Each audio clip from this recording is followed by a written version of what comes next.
Assalamualaikum warahmatullahi wabarakatuh. Salam sejahtera bagi kita semua.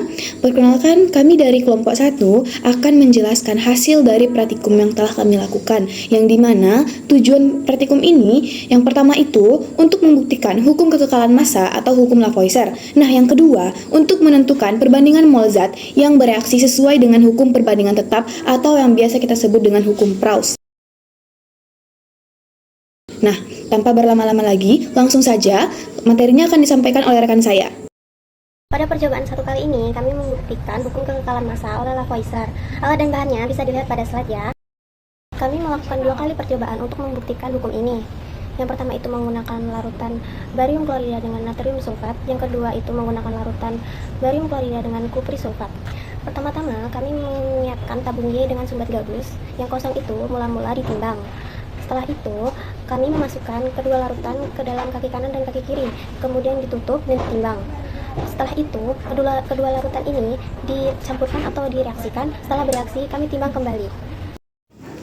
Nah, perubahan warna yang terjadi pada percobaan Lavoisier yang pertama itu ketika direaksikan warnanya berubah menjadi putih keruh dengan endapan putih di bawahnya. Dari mula-mulanya itu kedua larutan berwarna bening. Nah, pada yang kedua itu dari yang keduanya mula-mula berwarna bening, ketika direaksikan berubah menjadi biru muda dengan endapan putih di bawahnya. Untuk alat dan bahan bisa dilihat pada slide ya. Untuk percobaan kedua ini, kita menentukan jumlah mol zat bereaksi dengan cara mencampurkan larutan timbal 2 nitrat 0,5 molaritas ke dalam larutan kalium iodida 0,5 molaritas ke dalam 7 tabung reaksi, di mana masing-masing tabung reaksi kita beri label A, B, C, D, E, F, dan G seperti pada slide.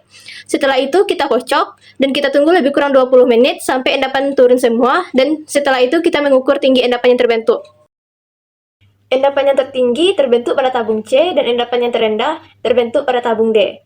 Hal ini sesuai dengan grafik yang ada pada slide. Untuk perubahan warna pada hukum Proust, mula-mulanya kedua larutan berwarna bening. Nah, ketika kami reaksikan, warnanya berubah menjadi kuning keorenan dan didiamkan beberapa saat endapannya turun ke bawah. Nah, itu dapat teman-teman lihat seperti gambar yang telah kami lampirkan. Baiklah teman-teman semuanya, di sini saya akan menyampaikan kesimpulan yang kami dapatkan dari semua hasil percobaan yang telah dilakukan.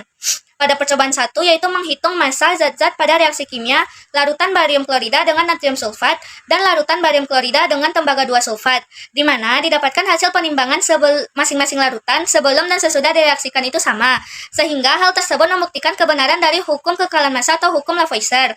Pada percobaan 2, yaitu penentuan jumlah mol pada reaksi antara pencampuran larutan timbal 2 nitrat dengan kalium iodida dengan menggunakan 7 buah tabung reaksi, di mana tiap tabung tersebut diisi dengan jumlah volume larutan dan perbandingan mol larutan yang berbeda, sehingga menyebabkan tinggi endapan tiap tabung berbeda. Pada percobaan yang kami lakukan, endapan tertinggi diperoleh pada tabung C dengan tinggi 1,8 cm, yang menunjukkan bahwa pada perbandingan mendekati 1:2 larutan timbal 2 nitrat dengan kalium iodida. Hal ini sesuai dengan persamaan reaksi dan membuktikan kebenaran dari hukum perbandingan tetap atau hukum Proust. Dengan demikian, dari hasil percobaan yang kami lakukan, berhasil membuktikan 2 kebenaran dari 2 hukum dasar kimia, yaitu hukum kekekalan massa atau hukum Lavoisier dan hukum perbandingan tetap atau hukum Proust. Sekian, terima kasih. Assalamualaikum warahmatullahi wabarakatuh.